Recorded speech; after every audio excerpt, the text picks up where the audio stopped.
now going to test your nutritional IQ. So this is a good one. A lot of these questions I went through and I was like, I don't really know. So let's get started. The audience, you're going to all be involved.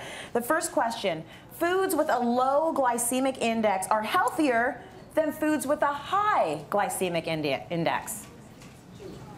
I'm going with false. Most of them are true. So we have a lot of trues there. So that is actually false. So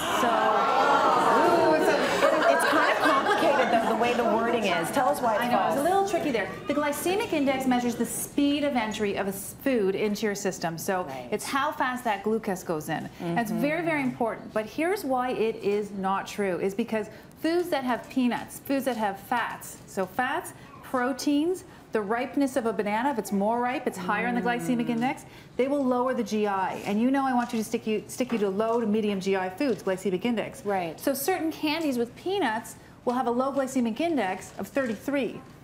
That is not my take-home message to go home and eat those foods for health. Yeah, because that's where I was going with that. Don't do that. Okay. Yeah, don't do that, Tracy.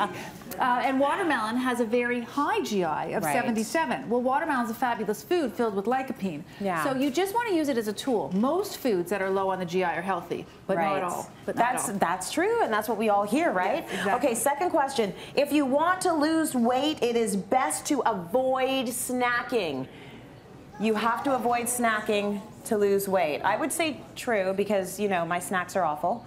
Most of you guys are saying false. Are they true or false? So I want you to snack. So that is false. I want you to snack to lose weight. I want to regulate your blood sugar. So I'm glad that you're all saying that because you've seen the City Line Weight Loss Challenge, 3 meals, 2 snacks, 3 meals, 2 snacks. So healthier snacks. We're not going to do high sugar, high refined fat, high salt snacks. Yeah. So nuts, seeds, things like that, yogurt's fabulous. You have to snack. Make sure they're the right snack. Exactly. Okay. The French are thinner than North Americans due to their active lifestyle. What do you think? Is this true or false? I'm saying false.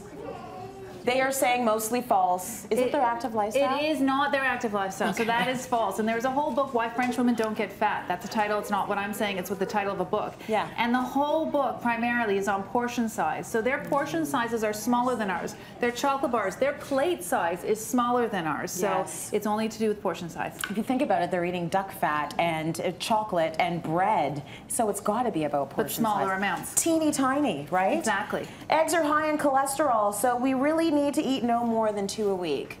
What do you think, guys? True or false? I'm gonna say true, and I feel like I'm wrong.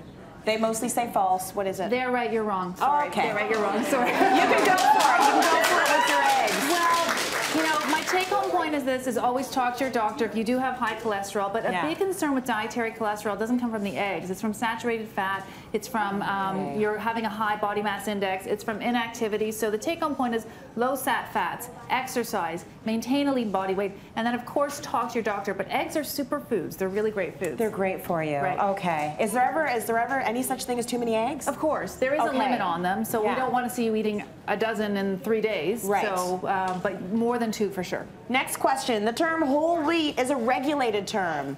What do we think? I say false.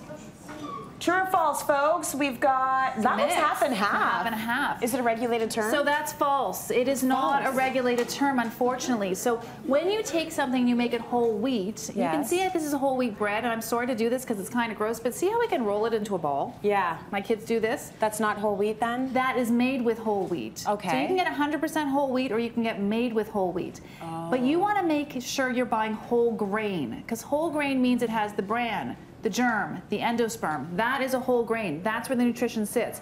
If I make a refined product, I've knocked out the bran, I've knocked out the germ, and that's where the nutrition lies. So I know it sounds funny, but whole grain bread actually feels a little heavier. You can't make whole grain bread into a small little ball like that. Not typically, you cannot. You can't. Yeah, it's a lot more sturdy. Exactly. Okay, you did pretty good on the quiz. Give it up for Dr. Joey. Good job. Good job.